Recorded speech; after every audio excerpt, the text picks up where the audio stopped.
Welcome to It's Time to Get Your You Know What Together. And I am Bianca Moreras. I am your host and moderator for today.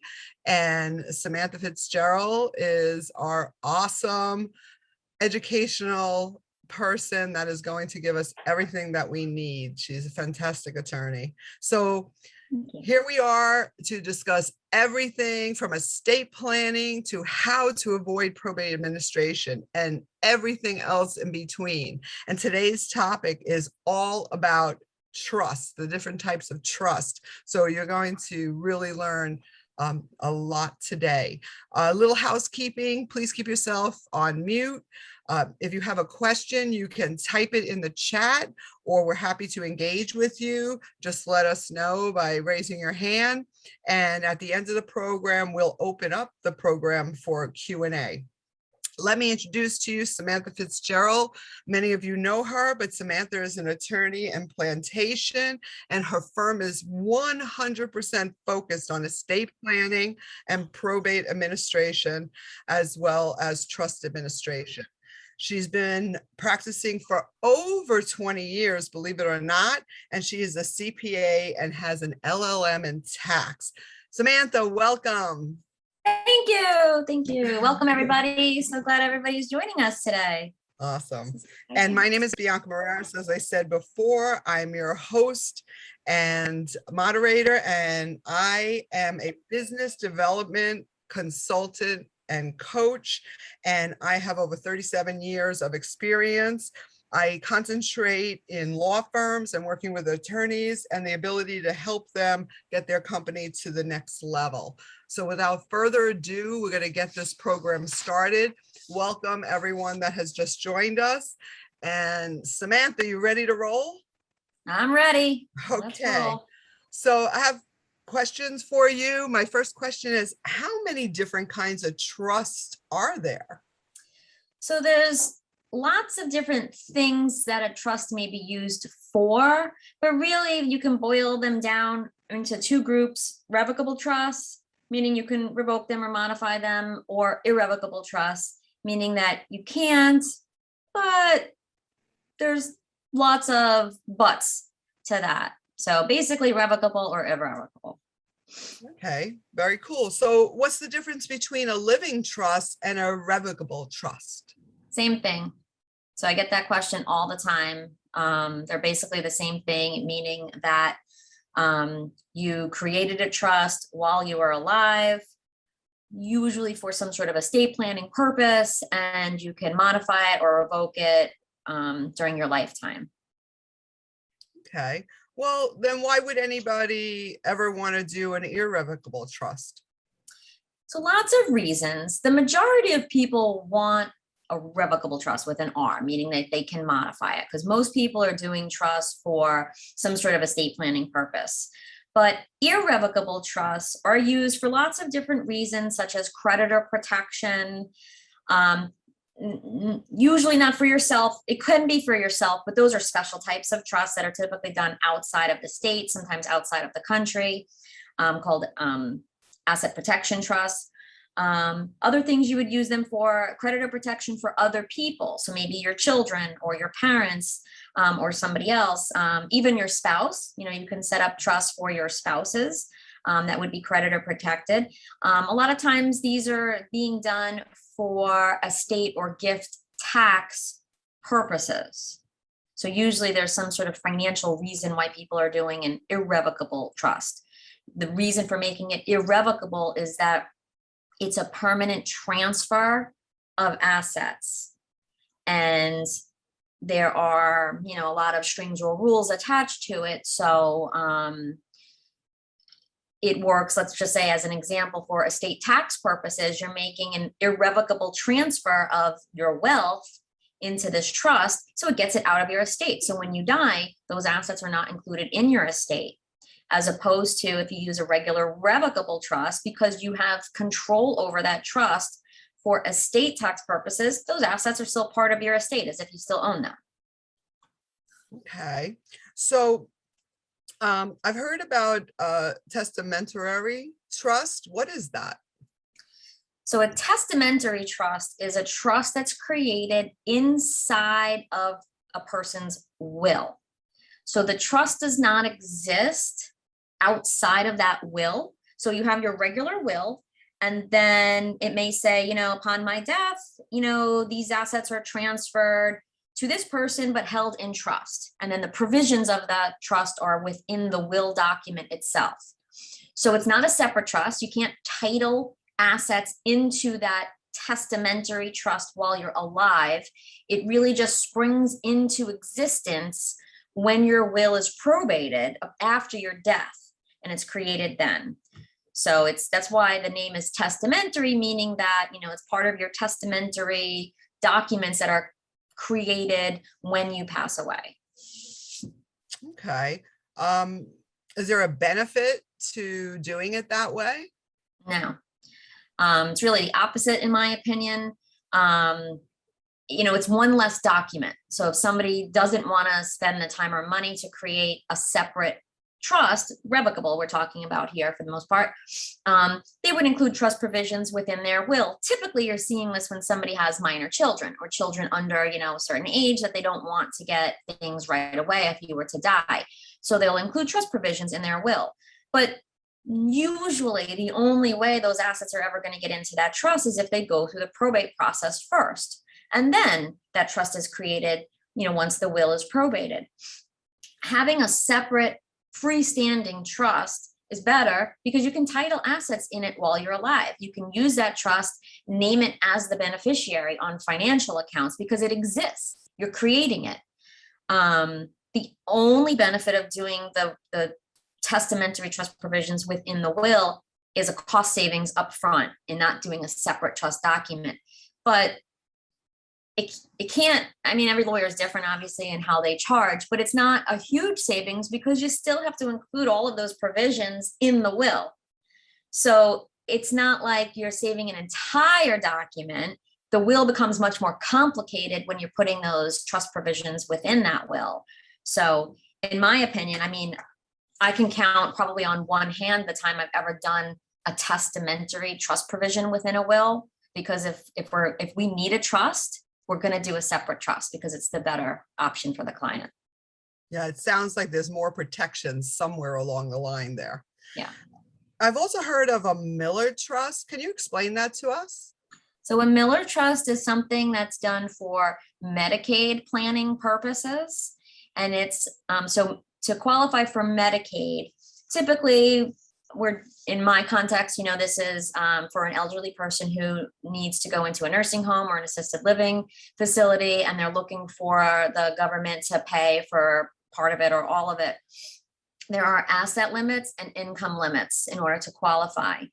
The income limits are pretty easy to get around because if you have too much income, your extra income above the cap can go into a special trust, which is typically referred to as a Miller trust or a Medicaid income trust. Okay, so yeah, that could work for those older people that need to make sure that they can get that Medicaid for sure. Thank you for clearing that up for me. What if the trust doesn't specify if it's revocable or irrevocable? So under Florida law, the default is revocable. Okay. All right. So that's usually they do, but sometimes, you'll see one that doesn't, or sometimes you'll see one, I've seen this, that the title of it is irrevocable or revocable. And then the body of the document, the trust, has something other, it may say irrevocable, Smith Trust. And then you get into the body of the document and it says that, the grantor may revoke this trust at any time. So it's always going to default to the lesser burden one, which would be that you can revoke it. okay. Good to know. What is an ILIT? ILIT. So that's a trust created to hold and own life insurance policies. An irrevocable life insurance trust is what it stands for. So these have been less common lately just because of the huge estate tax exemption, which is almost $12 million right now per person. The exemption will most likely go down either in the near future or within the next couple of years. So they might, gain popularity again. Years ago, they were very, very popular. So life insurance proceeds are typically included in a decedent's estate. So you may have, a $5 million life insurance policy, and that's going to be included in your estate for estate tax purposes. But if you title the policy into this irrevocable life insurance trust, so the owner is the trust, and the trust becomes the beneficiary as well, the proceeds of the life insurance are not included in your estate. So it's a fairly easy way to keep life insurance proceeds out of your estate if you have a taxable estate. If you don't have a taxable estate, then there's usually no reason to do such a trust. Okay, great. Good to know, though. Do I need a special type of trust if I have a disabled child? Definitely. Anybody who has a disability and they are receiving some sort of need-based government benefits, which would not include regular disability. So SSDI, which is Social Security Disability Income, that somebody gets because they've earned enough credits with Social Security because they've worked enough, and they become disabled. They get this just because they're disabled. It's not need-based. That's fine. You don't have to do any special planning for that. However, Medicaid is a need-based program, and that is something that somebody who's getting regular SSDI will eventually qualify for once they're on disability for long enough, or SSI, which is Supplemental Social Security Income. That is need-based, and there's a whole host of a gazillion other programs, lesser known, smaller types of programs that somebody may qualify for that are need-based. So if you die and leave something to somebody and they are receiving government benefits, they are automatically going to be disqualified from these benefits, assuming the government finds out. But let's assume they do. So what you need is called either a special needs trust or a supplemental needs trust, which is a special type of trust. It's very restrictive. So the money or the assets go into this trust, and it's basically there to pay for extras, not necessities, because that's one of the rules. It's not supposed to pay for your basic housing, your basic food and clothing, although obviously there's some wiggle room and there's some gray areas, but it can pay for better medical care. It can pay for vacations. It can pay for housing, certain types of housing. There's lots of rules. I'm not an expert in special needs. However, it's really important that people realize that they can't just make a trust, for their disabled child or their disabled grandchild. It has to go into this special trust. Now, Florida does have a decanting statute, which if anybody drinks wine, they're probably, familiar with the term decanting, but it basically means to take it from here and put it into something else. So we have a very liberal decanting statute in Florida, which can allow you to fix a bad trust. But there's a process to that, and there's, money involved. You have to hire a lawyer, and you have to go to court, and you have to, do these things, so that can be thousands of dollars, when if they just set it up properly the first time, they wouldn't have to go through that process. In our trust, we include special needs provisions in every single trust that we do, just in case. Because even though today nobody's disabled, you have no idea what circumstances somebody's going to be in when you actually die. Today, somebody may be fine. Tomorrow, they have a horrible car accident, and bam, they're disabled and they're getting Medicaid 2 years from now. Medicaid. Sorry, did I say Medicare? Medicaid is a huge resource for someone who's receiving that. That's their health insurance. They're not going to be able to either get or afford health insurance on their own if they're disabled. So you would never want to disqualify somebody from receiving Medicaid. It would be a disaster. Oh, for sure. Wow. That sounds very important. I'm so happy you include it in all your trusts because, like you said, we never know tomorrow. Wow. Well, with that being said, can I have more than one trust? You can have as many as you want. It's really important, trusts, how do we identify what they are? There's no, identification number necessarily. So the name of the trust and the date that it's executed are really important pieces of the trust.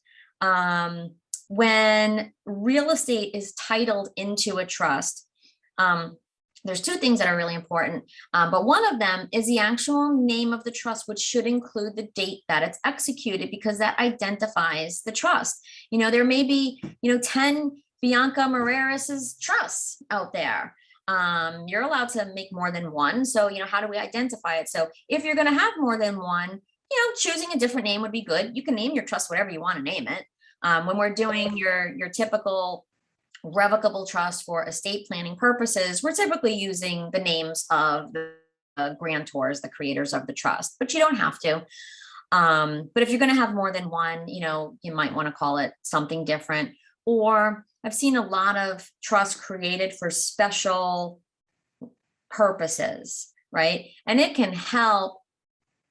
We've done a lot of those. Sometimes we put a specific piece of property into a trust for a specific reason, right? People are sharing this property, and so we'll call it something like that, a special purpose trust, or maybe the Tennessee property special purpose trust, or something like that, that kind of tells somebody immediately upon looking at it, oh, that's what this trust is all about. That was the purpose, of this trust. So the date of the trust, the name of the trust is really important. And just kind of an FYI, when retitling real estate into a trust, I see it done wrong all the time. It's very important that it gets titled in the name of the trustee as the trustee of blah, blah, blah trust. The trust itself cannot own real estate. The real estate is vested in the individual trustee. So I see this done wrong all the time. So it should say John Smith as trustee of the John Smith, revocable trust dated April 1st. Wow. So it's really important to have someone that knows what they are doing and cares about what they're doing. Yeah. So I'll add there that people should not do their own deeds. If nobody takes anything else away from this, but that, do not prepare your own deeds. It's a valuable asset, right? Even if it's a property that doesn't cost that much money, it's going to be a lot of money. It's probably one of your most valuable assets that you're going to have. It costs a few $100s to have an attorney prepare a deed. And almost every deed I see that somebody self-prepared is wrong, with dire consequences. Do not prepare your own deeds. Wow. Is that including a quick claim deed, Samantha? Yes, absolutely. So in fact, most people should never even use quick claim deeds. So a deed is a deed, right? A deed transfers title to real estate. Within the deed context, there's different types of deeds. There's various different kinds, but for the most part, you're going to see warranty deed, special warranty deed, and quit claim deed. A lot of people refer to it as quick claim deed, but it's quit with a T. A quit claim deed simply means I'm giving you whatever I have. And if I don't have anything, you're not getting anything. It has no warranties of title. So you're not warranting to that person that you actually have title. So that's the most common deed that you will see people prepare on their own because they don't know any better. And they pick it up off the internet or they pick it up at Office Depot. And it's the most common term that people hear and they use it. But for one, I've been told by various title people that it can invalidate an existing title policy. Usually when people are doing these quit claim deeds, they're doing them internally, related party transactions to a family member, to a spouse, to a trust or something like that. And so it's not a third party transaction where you don't care anymore about the title policy. You still own the property or somebody related to you owns the property. So you would never want to invalidate an existing title policy. And again, that goes back to don't prepare your own deeds. Okay, I think we heard that message loud and clear, everyone. So I do have one last question for you. Does a trust need a tax ID? So if it's what we call a grantor trust, meaning that for income tax purposes, the income is still considered the income of the person who created the trust, then no. It's basically non-existent for income tax purposes, if that's the case, and you would just continue to use your social security number. So we get that question all the time after we do somebody's estate planning and they're updating their beneficiary designations, because our clients are fantastic about doing that. Inevitably, they'll come back and they'll say, you know, the Fidelity is asking me if there's a tax ID, you know, for the trust. And the answer is no, it's still your social. So nothing really changes, you know, on that account. If it's not a grantor trust, which is typically going to be in the context of an irrevocable trust, not all the time though, so that the trust becomes a separate entity for tax purposes, for income tax purposes, then yes, you need a tax ID, because then the trust might be filing annual tax returns. So when a client dies and they have a trust and the trust becomes irrevocable at that time, then it needs a tax ID number. And then if sub-trusts are created within that trust, say for children or spouses, that trust then also needs a tax ID number. So not until you die do you need a tax ID number? Is that what you're saying? Typically, yeah. Okay. So is it something that you can get ahead of time, or is not necessary? It's not necessary. Okay, very cool. So we have a beautiful audience here today, and we are going to open it up for questions. They can, if you want to remain anonymous, I will be happy to take them in the chat. But if you'd like to speak, just unmute yourself and I'll call upon you, because here's your opportunity to get some one-on-one information from Samantha. Anyone? So I see one question that I think was just sent to me. So it says, if you sell real property, which is part of a revocable trust, and you buy another property, which you want to become part of the same revocable trust, what is the process?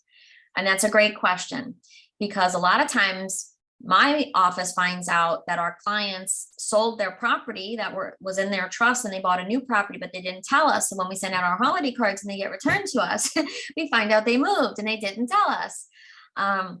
So when you buy any new real estate, whether you've sold something or you've just bought a second or third property, it needs to be titled in the name of the trust. So sometimes you can do that when you're actually purchasing it right there. You just take title in the name of the trust. And if there's a mortgage, if there's a loan on the property, sometimes the lender won't let you do that. So then you can just close on your property, purchase it, and then we turn around and transfer it into the trust by a deed. A deed is the way that you transfer title to real estate.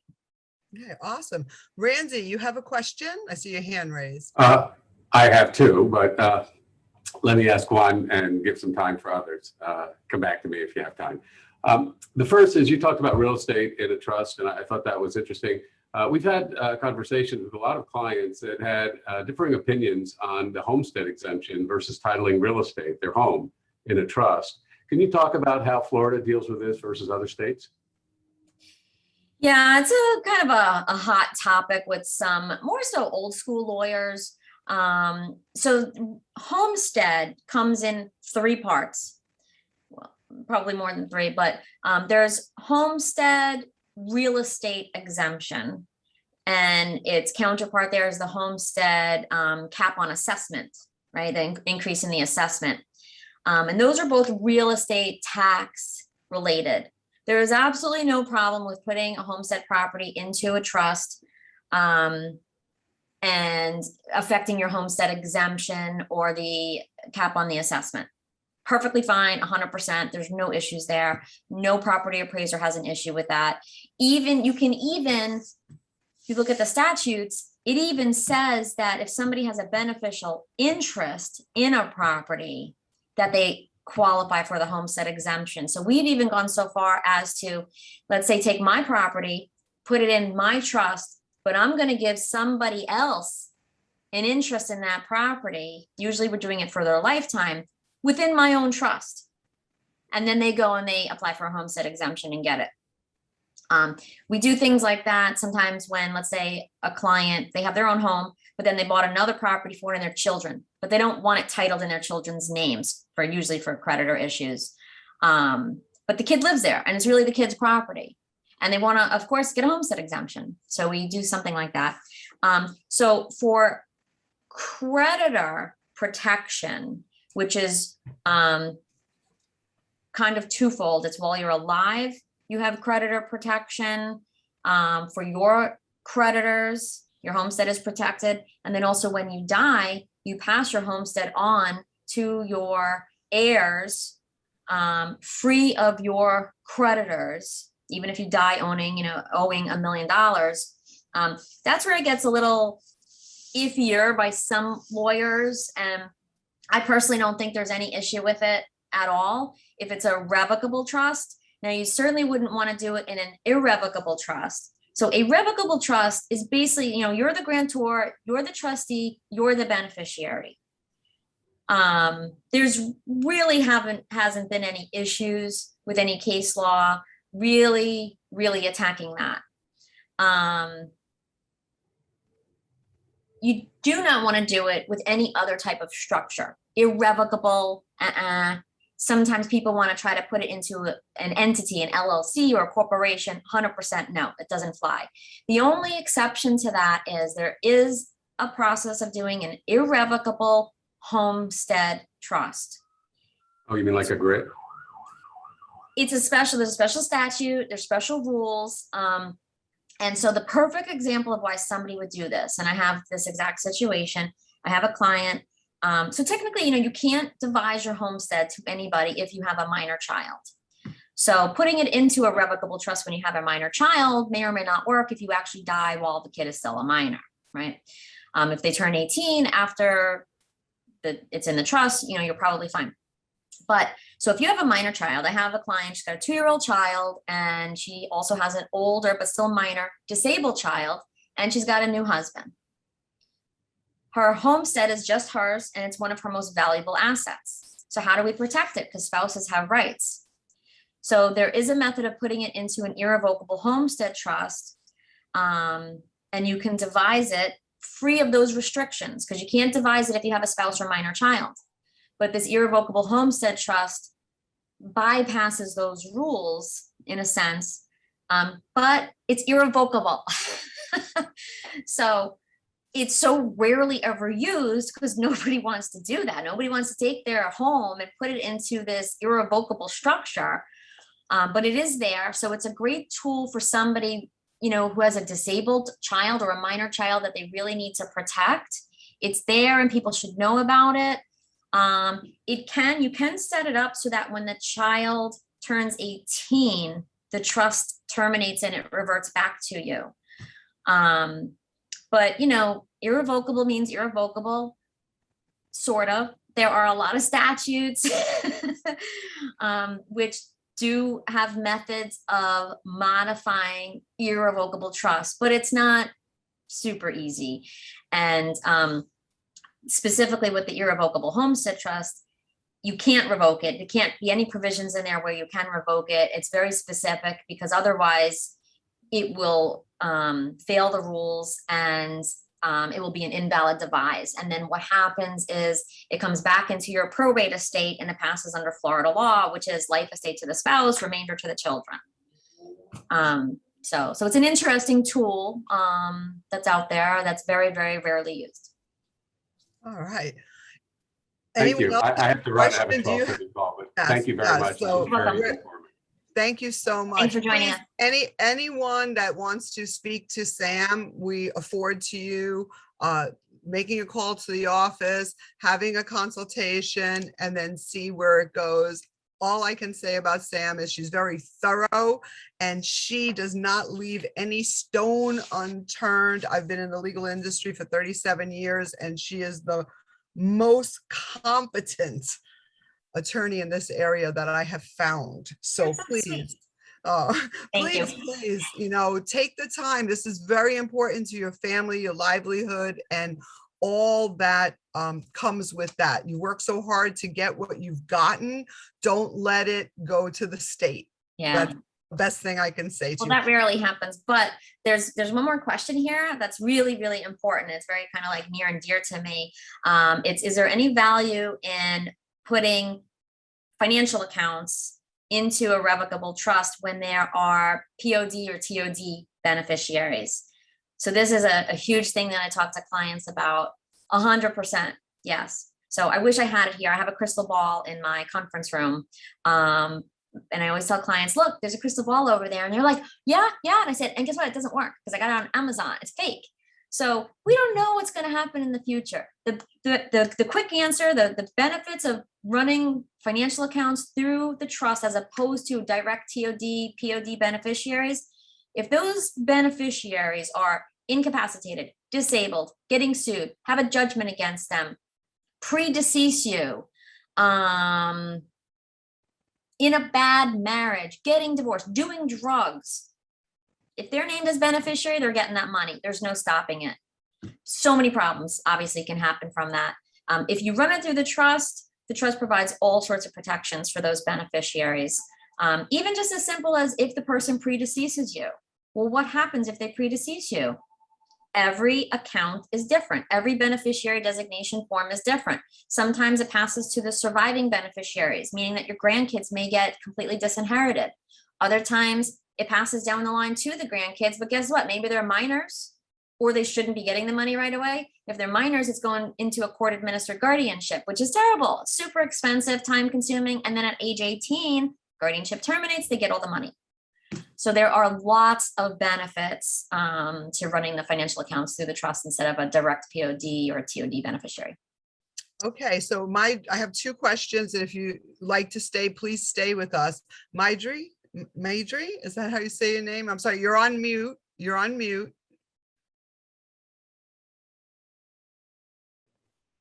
Okay, can you hear me now? Yes. All right. Yes. What is the deed really? And the title, what's the difference? Same thing. You know, a title is just kind of a more universal term for ownership of something, but a deed is the actual title to real estate. All right. Okay. And then somebody asked, yeah, when does a grantor trust end? Yes. So that really is dependent upon the document, you know, whatever the trust says. Yeah. Or the grantor status or the actual trust. The trust. The trust itself would depend on what the trust says. Okay. The grantor status as well, really, because, you know, until the grantor has no more control over either the income or the principal, that's when the grantor trust status would end as well. Okay. Jolynn, did you want to add anything? I know I just saw you on mute. No, I mean, I probably should call Samantha. Good idea. Good idea. So, yeah, if, does anybody need information, the phone number, you have it, it should be on the email that you received. So that should be great. I want to thank everybody for coming. It is 12:33. We try to keep this to 30 minutes. Please come back and see us. Are we doing this in December or we're skipping December, Sam? Well, right now we have it scheduled. So as of now, yes, unless something goes awry. It should be December 17th. Perfect. So please come back and see us on December 17th. You will get an email. We always have a new topic. We love just getting personal with you. But again, Samantha's office is super duper. They just get right on things. They answer you very quickly, and take that 30-minute invitation to have a conversation with Samantha or her staff, which is well equipped. So happy Thanksgiving, gobble, gobble, don't eat too much. And we'll see you back here next month.